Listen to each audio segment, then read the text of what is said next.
The views, thoughts, and opinions expressed in this podcast belong solely to those expressing them and do not necessarily reflect the OSIP Foundation Incorporated or any other group or individual.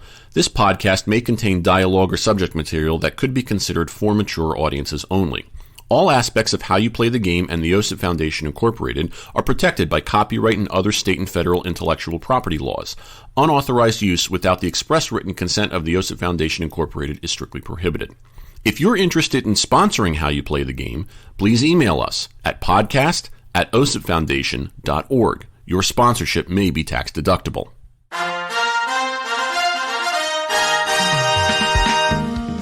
You saw me ignore my aunt.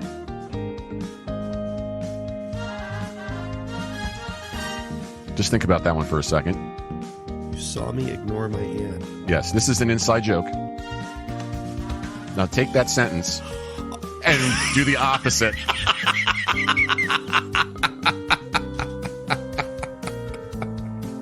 That's a joke that only Sean will understand, so everyone else can just ignore it. Hey, I know your age.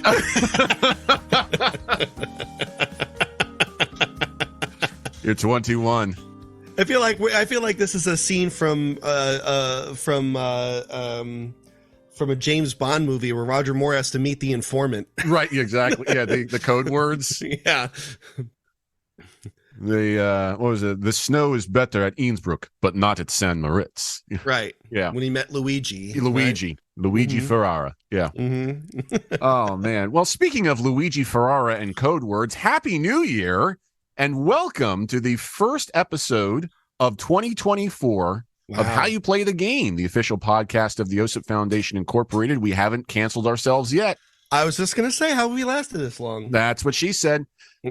Yours truly, Jack Furlong, with you as we talk to you about what's going on as far as the world of sportsmanship is concerned. As I mentioned, first episode of January 2024. As always, check us out at facebook.com. Actually, I should just say osipfoundation.org. And then the email address is podcast@osipfoundation.org. Then social media is facebook.com/OSIP Foundation. X, which is formerly Twitter, and Instagram are both at OSIP Foundation, hashtag How You Play the Game. Across the way from me, the producer engineer, Mr. Sean Ryan. Sean, hello. Happy New Year. Welcome back. Oh, thank you very much. Just getting over a spat of COVID. A spat of COVID? A crumb of COVID? Yeah. A crumb of COVID, yes. A crumb of COVID? Yeah. Mm-hmm. There's just enough of the chromosome of COVID. Yeah. Yeah. It was well, this one was mild, right? Oh, all I got was a stuffy nose. And that was it. I maybe got a 99 fever. That's not even considered That's not even considered a fever. Yeah. And for like a day, and then I was a little bit achy, but I still have my sense of taste and smell. I mean, essentially, you wouldn't have even known had you not just on a whim tested. Well, I tested because the holidays were, right. If Christmas this was September, you would have been like, I don't fucking care. No, it's fine. But yeah, I tested and it came back positive, and I was like, what? This is COVID? It's nothing. Yeah. And it was gone in like a couple days. How long were you infectious or testing positive? Maybe if I had to take a guess, it was maybe 3 or 4 days tops. Tops. Yeah. I mean, again, I never spiked a fever. Yeah. And all I had was a stuffy nose. I would not have been able to tell had I not been tested. Yeah. And I just tested this morning, and negative. This morning being before the new year, because that's when we're recording. Yeah. Right. Just time travel. Right. DeLorean. And I was negative. So, and what is it? What's today? Technically the 28th. And didn't you test like even earlier and you weren't contagious? You were texting me about that. So yes. Okay.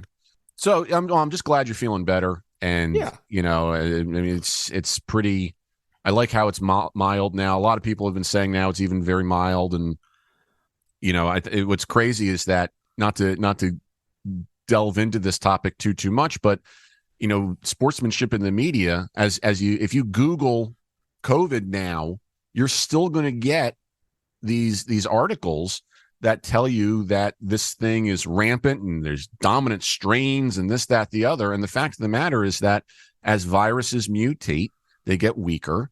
And that's, we obviously cannot predict the future, but that seems to be where we are now.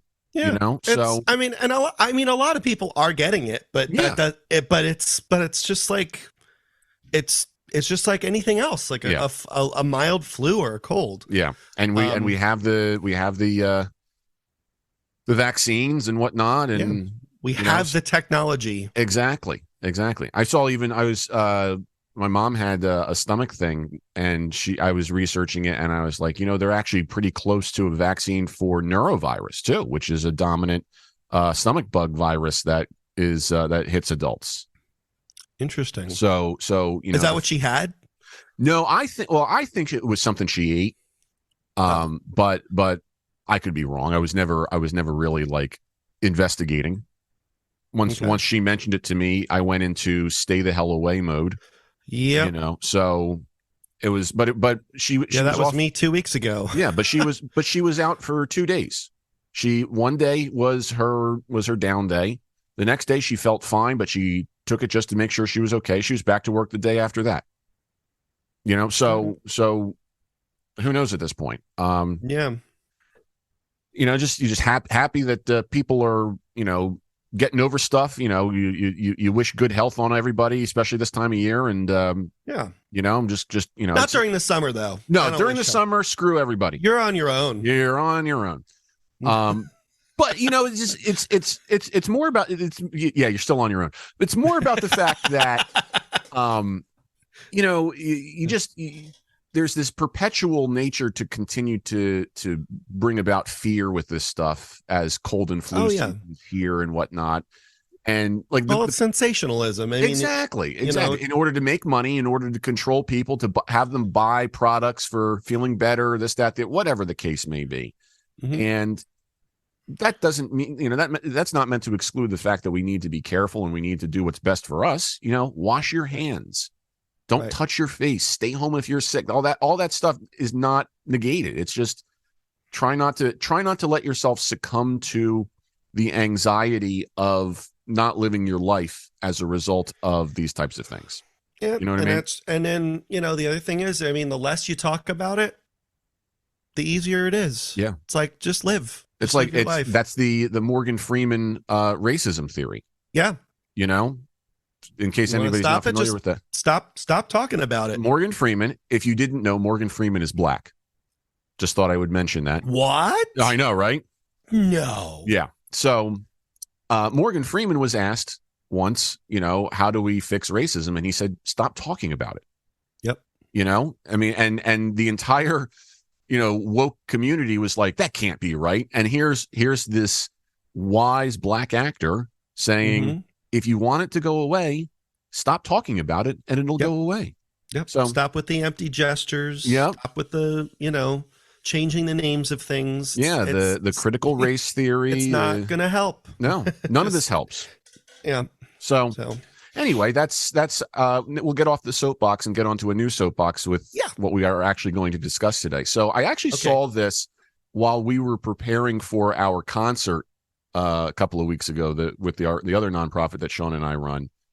This kind of just came across my Twitter, now X feed, and I investigated it and sent to Sean. And so essentially what happened was up in our neighbors to the north, Canada, as they're known, in Nova Scotia, there's a basketball Nova Scotia league. It's like a youth league, I think, is the way it was described to me and whatnot. And essentially what they did, this was the most recent one posted on this was around December 15th, I think. I just want to make sure that I get my dates correct. About December 15th or so. They have banned all spectators from the games of these basketball games at Basketball Nova Scotia because there was an uprising of fans with unruly, unsportsmanlike behavior, and they came in and they just said, "Screw it, you all lose." And it's a little bit of an overreach, but it's like, wow, kind of good for you for saying like, enough with this. Right. So let me read some of the stuff here. This article comes from the CBC, which I'm assuming is the Canadian Broadcasting Corporation, maybe. Mm-hmm. I'm going to go with that. Okay. Paul Palmenter wrote this one, and the headline reads, Nova Scotia Minor Basketball League bans spectators for the weekend due to abusive officials. Article reads, the Metro Basketball Association, a minor basketball organization in Nova Scotia, is banning spectators from weekend games in an effort to educate coaches and parents about their behavior towards officials. Chris Lorette, the league manager, said there has been an increase in concerning behavior each week since the beginning of the season. Quote, these incidents seem to have become too common in our gyms each weekend, and we need to curb this behavior immediately, end quote. Banning all fans from the games will be strictly enforced, as officials have been asked not to start games if anyone else is in the gym other than those listed on game sheets. Lorette says, quote, the disrespect shown week in and week out toward officials and facilities is unexplainable. For those parents and spectators who have decided to yell at an official or a school custodian, we hope that this weekend offers an opportunity to reflect on the impacts of their behavior, end quote. In the letter, Lorette says the incidents have had a direct impact on the association, with 12 officials opting to stop officiating the season. Another 25 officials did not come back from last year. Wow. Okay. Matt Boyle, who is the assigner for the officials in the area, says, quote, abuse of officials is just becoming more severe, and there are more occurrences that are happening, almost to the point that it is becoming normal. The rate of these incidents is alarming, and this step the organization is taking is to spread some awareness. He continues to say officials are physically being abused or bullied. There have been threats of physical abuse after games. People have even been labeled racist, and those kinds of comments are super harmful on people's mental health. End quote. He also said that last weekend there were 8 instances where spectators had to be removed from the gym, and the rate of incidents has become alarming. In 250 games, there have been over 50 complaints filed regarding coach and fan behavior. Here's some of the reaction from the parents. One parent says, when I first heard about it, I was actually very upset because I was going to miss my daughter's game, and those games on Saturday have kind of become my favorite thing that happens all week. But after thinking about it a bit, I think I'm totally on board with this drastic measure to try and get it under control. Something had to be done. Another parent says he does not support it. He says, quote, I think it's heavy-handed and poorly thought out. I've been in gyms for years, and I haven't seen anything that would lead me to believe all parents should be banned. One referee says, quote, the comments are personal, and they're hurtful, and they're abusive. They aren't just parents saying, hey, ref, you missed a travel. The language is far worse, and it's way over the top, full of anger. So that's the article right there, buddy. Pretty heavy. Yeah. You know? I was thinking, why don't they just record the game and live stream it? You know what? I think that's probably what's next, because there's a lot of people, or a lot of places are trying to do that. I think it's a money thing, because obviously you're paying for this kind of stuff. Right. I know that in our neck of the woods, there are a lot of teams that do that. I think it goes through the school in some way, shape, or form. But I mean, you're right that we do have that ability, and that's probably the best thing to do at this point. Yeah. I mean, look, those, as Tim Heidecker says, those chickens have come home to roost. Yeah. No, really. I mean, I think it begs to, it's sort of, the issue sort of begs the question, what has been done before? Right. Right. Like, I mean, what kind of measures were taken before? Obviously, banning spectators, like banning specific spectators and whatever coaches act up, but and possibly players. But I mean, I think what this does, it has a two-pronged effect. One, you're eliminating, when you have no spectators, you're sort of boosting the concentration of the players in a way. Right. I feel like. Yeah. One, and two, I think you'll have less instances of bad sportsmanship from the players and coaches, this way because they're so focused on the game now, and they're not feeding off of the energy from the unruly spectators. Especially if the players are kids and they have a connection to their parents, and Right. that obviously would play a role. Yeah. So You know? I don't think this is a long-term solution. No. But I think it kind of speaks volumes. I mean, the thing that I love the most, and we've talked about this before, was when a parent becomes unruly to an umpire in Deptford, New Jersey. You have to become an umpire. Right. Yeah. Yep. The parent. I love that. I absolutely love that. Yeah. And I think that should be adopted everywhere. You want to be an asshole to the referee? Guess what? Get in there. Yep. Get in there and officiate the game then. You're not wrong. See what happens. Yep. I think, the only things that make me kind of scratch my head to a degree, on one hand, I want to say, is this an overreaction? I think you can make the argument, but that doesn't mean I necessarily support said argument. And I read the comment from the one parent who said, this is an overreach, we shouldn't be doing this, blah, blah, blah, blah, blah. And I'm almost thinking like, well, here's the thing. It's not like an incident such as this is reserved just to this little area of Nova Scotia. This happens everywhere. Right. So it's almost like this organization took a step on behalf of sports leagues everywhere and said, it's not that 8 parents this weekend screwed it up for everybody. It's that people everywhere screwed it up for everybody, and it's time to stop this. Yeah. And and I get that you people might be upset that they can't then watch their kids, but see, then I think it's I would like to believe that that's an opportunity for people to think and come around to the fact that they need to do better, et cetera. Well, whether or not that happens remains to be seen. I mean, how many times have we spoken about the idea that the people who need the message the most are the ones who aren't going to listen? Right. So you start to wonder if the people who really need this lesson, are they just not going to show up, not change, and then come back and be just as bad? And that leads me to my next point, which is, when we were in Indianapolis, and I was speaking with our friend Dana Pappas, who's been on the show before. She's the director of officiating services for the NFHS. She said the biggest problem that we saw was that when we had COVID and most sports shut down and whatnot, we thought that coming out of COVID, everyone would be nice. There would be this kumbaya type moment where they're like, we're just happy to be out here. We're just gonna try and mellow out a little bit because it's just nice to be back on the field. And she said it was actually the exact opposite, in that people were twice as bad. They were twice as irritable. They were twice as upsetting.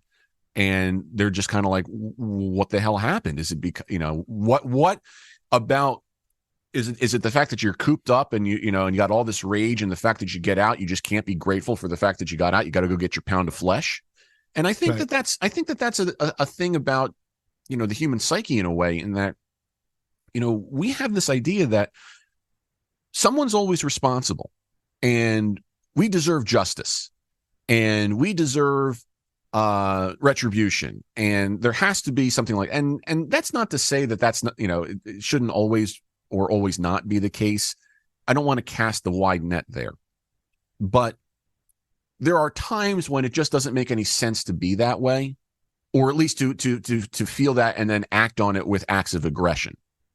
The kind of the Anakin Skywalker, if you will, in that, you get upset, and then, all of a sudden it's like, well, let me just take this out on, the younglings of the the Tusken Raider clan, and then kill the younglings in the next movie and whatnot, because instead of just going through grief and mourning and trying to make sense of it, and the normal therapeutic process, it manifests itself into this idea of, I have to get that pound of flesh. I have to take revenge. Someone has to pay for wronging me.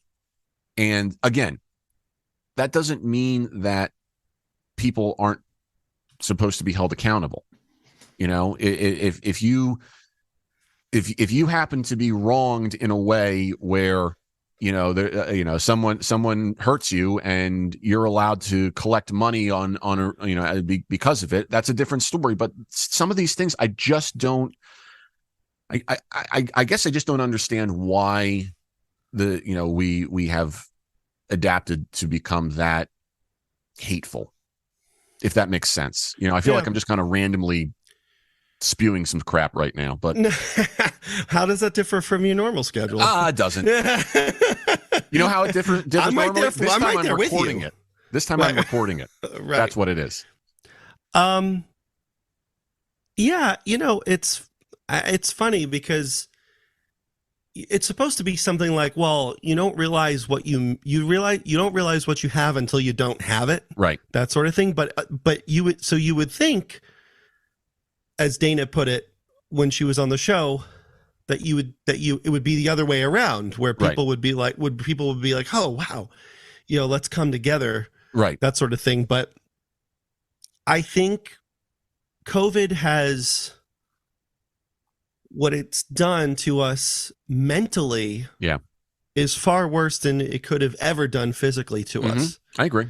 And as a result, people became cooped up. They became anxious. They became, we need to get the hell out. Yeah. And I think they have that pent up aggression. Yeah.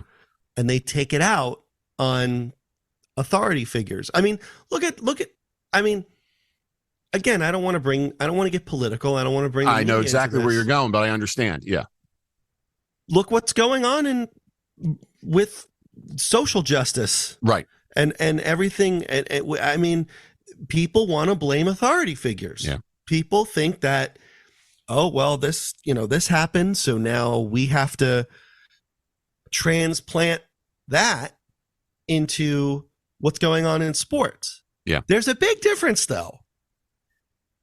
People shouldn't be dying in sports. Whoa, wait a second. You're talking crazy, man. I can't. Yeah. Can you believe it? Well, coming from you, yes.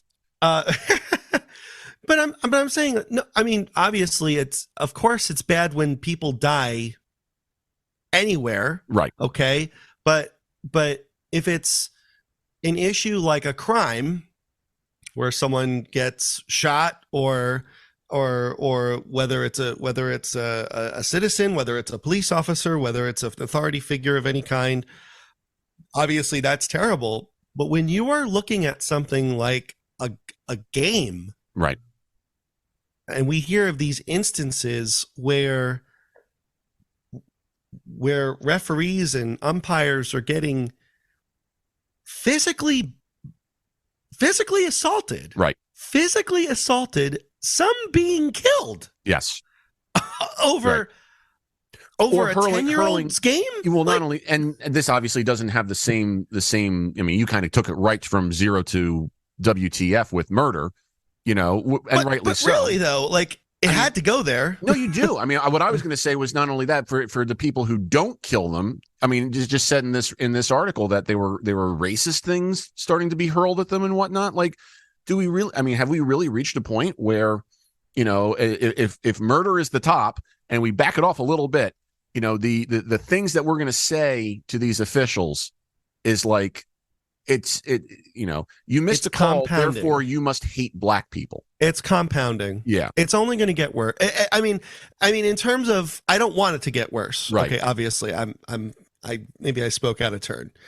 I don't want it to get worse, right. But at the rate we're going with these comments and the amount of physical abuse is rising. Right. Okay. And assaults, right. And as subsequently deaths. Right. I mean, it's going to get to a point where, drastic measures have to be taken. Right. Honestly, when you consider all that has happened in nationwide at the youth level, I almost wanted to sing the Nationwide jingle because of that. I just, so sorry. I lost my train of thought. Thanks. Sorry. How dare you? Yeah. But when you take a look at everything that has happened in our country, or and in Canada, I suppose. Are they part of us? Worldwide? Yeah, they are part of this world, believe it or not. Well, I mean, you said country, so I just like, are we just assuming that they're part of it? Well, you know what I mean. I know. Yeah.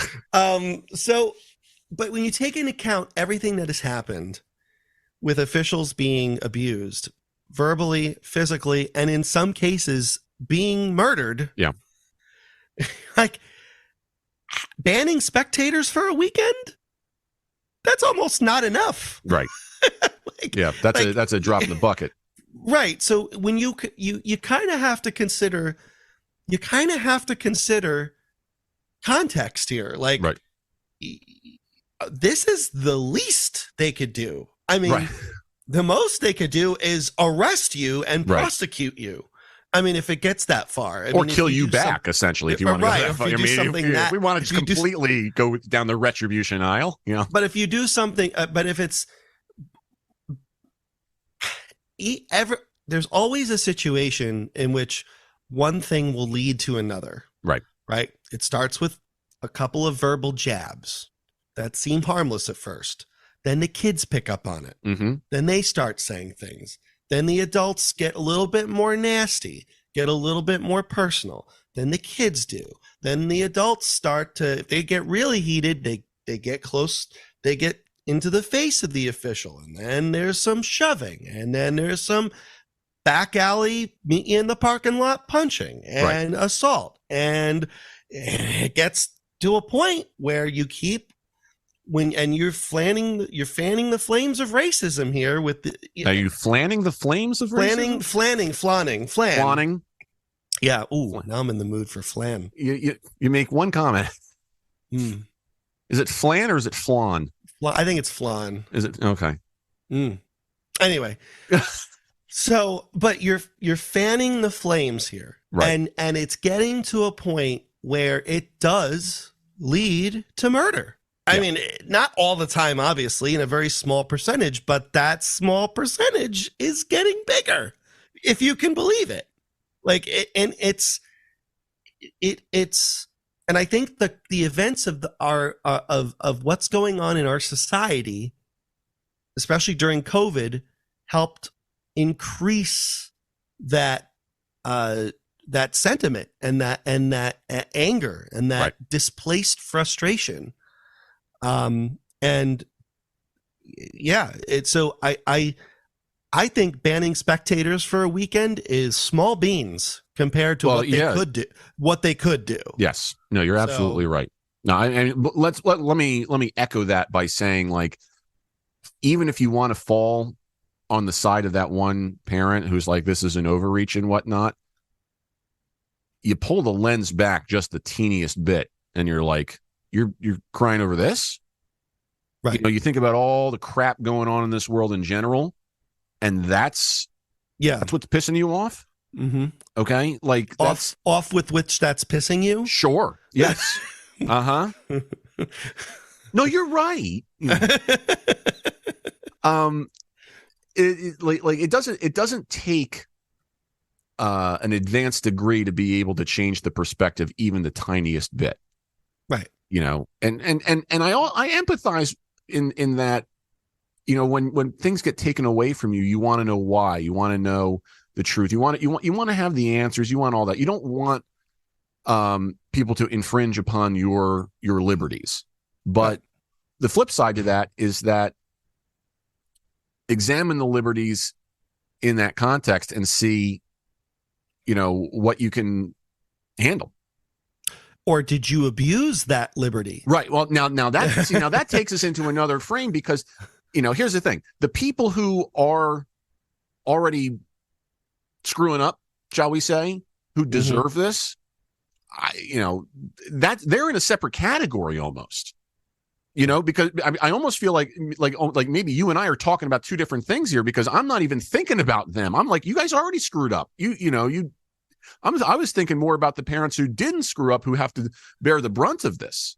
Right. You know what I mean? So I guess the point is that you're just, you don't want, and maybe that also is what, kind of feeds into the whole COVID thing too, because how many people in during COVID felt like their individual liberties were taken from them, and unfairly so. So anyway, again, I was gonna say, go ahead. Look at the arguments for gun control. Right.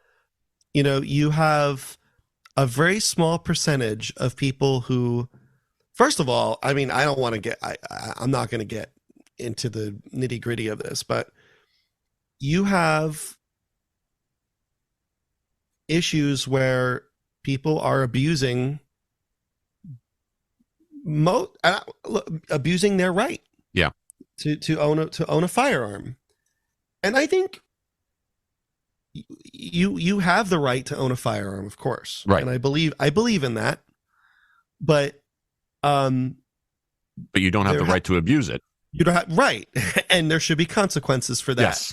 But the problem is that, more overarchingly, laws exist because of stupid people. Right. I mean, look, and it's the small amount of stupid people that screw it up for the whole. Everyone, right? Exactly.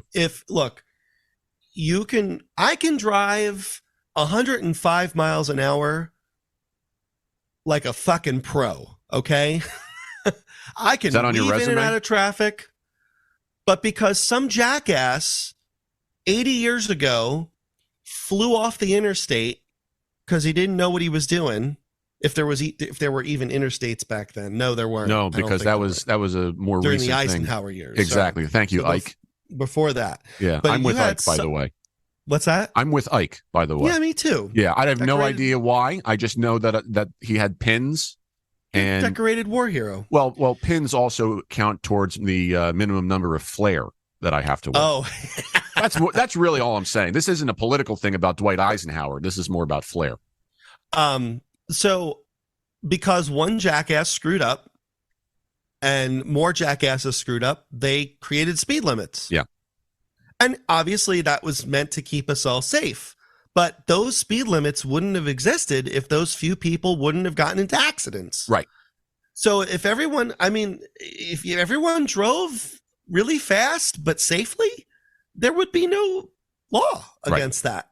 But because a few people screwed it up, this is why we have those laws now, right? Mm-hmm. So it's the same thing with gun control. I mean, you have enough people screw up, more and more restrictions are going to be placed on being able to own a gun. And can that negatively affect the people who are responsible? Sure. But if it overarchingly keeps everyone safe, or safer, not completely safe, obviously, but safer, who might argue? Like and I think with this decision to ban spectators, I think it falls under that category. Like, okay, it in a way it does affect everybody that's watching the game, but when you look at what it can prevent, you do have to weigh that. You have to weigh that. Yeah. And I also think here's the other thing too. I like that you brought up the gun control analogy, because I think that's a great analogy. Again, it's not 100% perfect, but it does say, it does relate to this very, very well. In the gun control analogy, I think we've at least had, to some degree, some level of compromise. Granted, mm-hmm. the sensationalism and the political narratives are the ones that get heard the most because of the volume and the frequency. But we do have, generally speaking, we do have some level of compromise. And it does go state to state and whatnot, and so I get all of that too. It's not like people are saying you can't have guns here. It's that if you want a gun, you got to get a permit. You got to go through this, and then blah blah blah blah blah. Okay, we didn't take away your right to bear arms here. We had to institute this stuff because of that, because of that small minority of people who screwed up.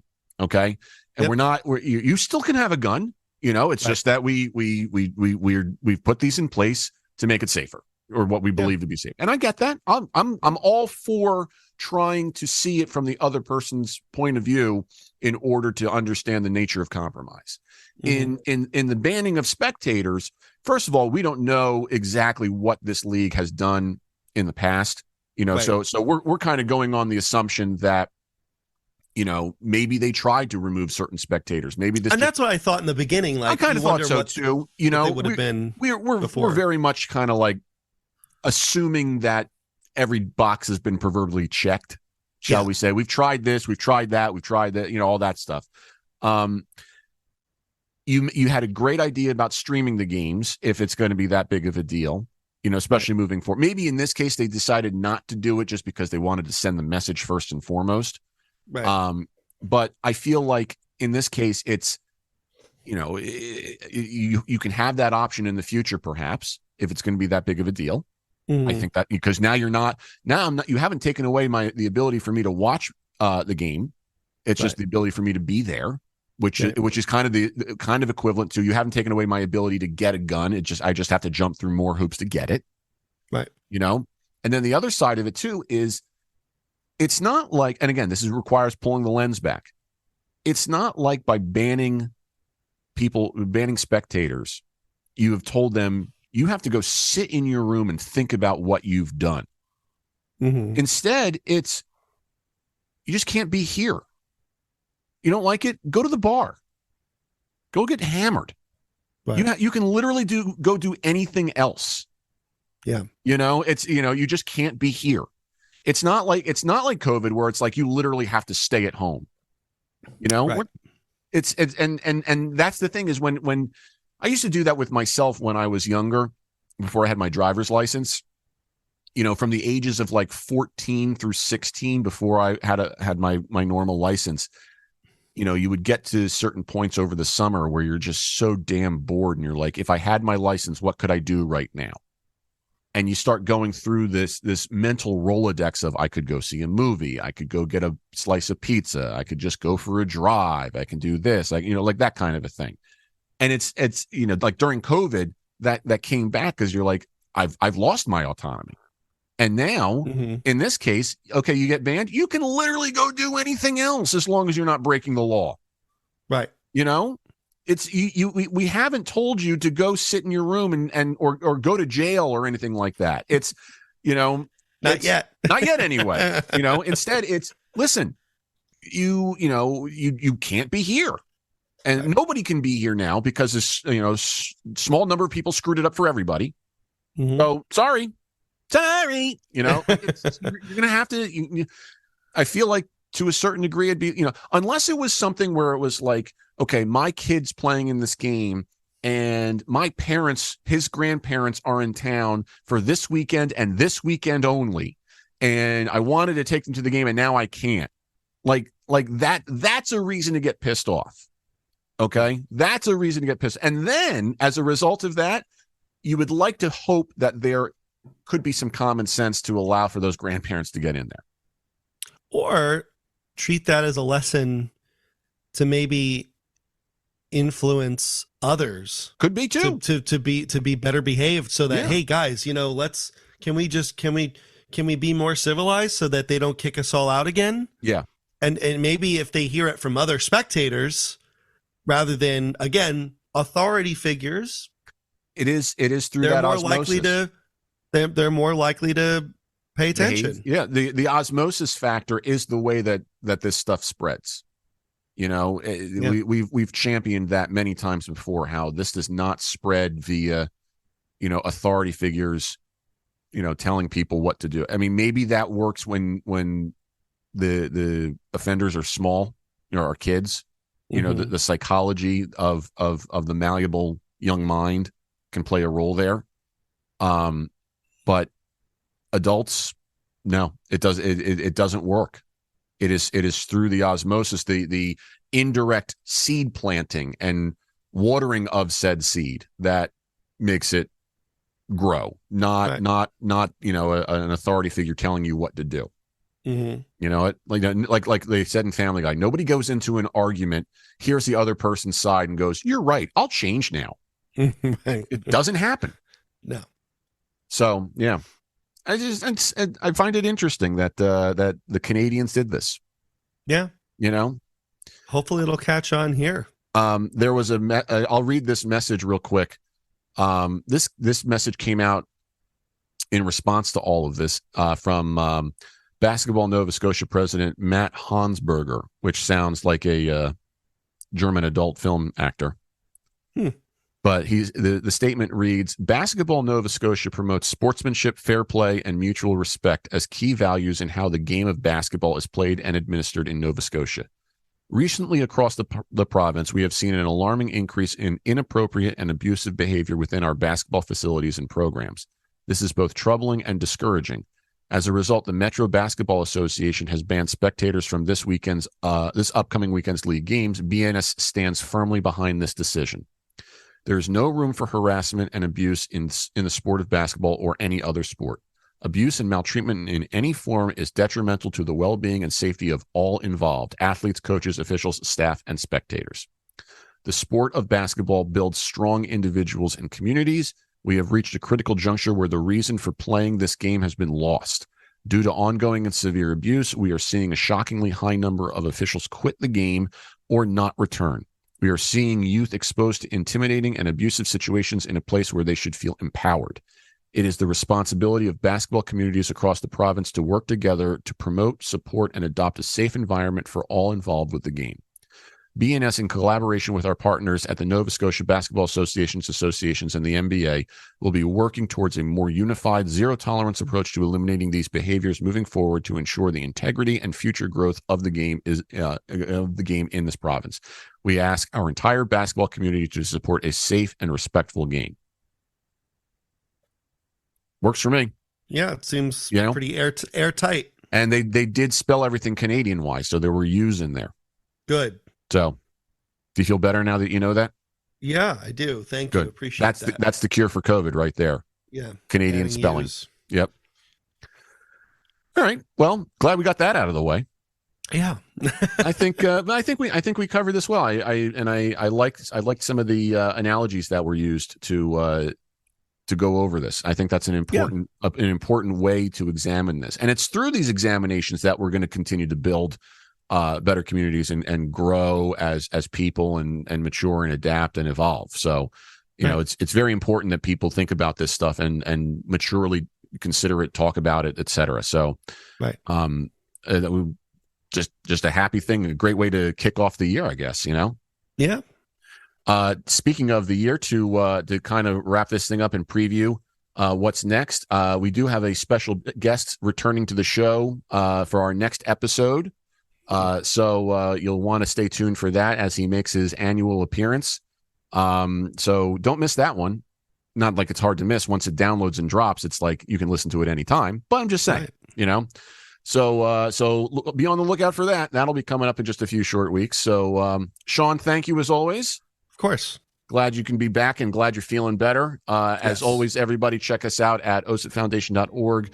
You can contact the show via email with the address podcast@osipfoundation.org, on social media, facebook.com/osipfoundation, X and Instagram are @osipfoundation, #HowYouPlayTheGame.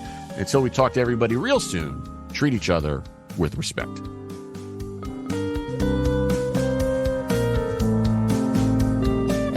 How You Play the Game is a production of the OSIP Foundation, Incorporated. The producer-engineer of this episode is Sean Ryan. Music by Soundspring Studio. The executive producer of How You Play the Game is Jack Furlong. For more information, visit osipfoundation.org.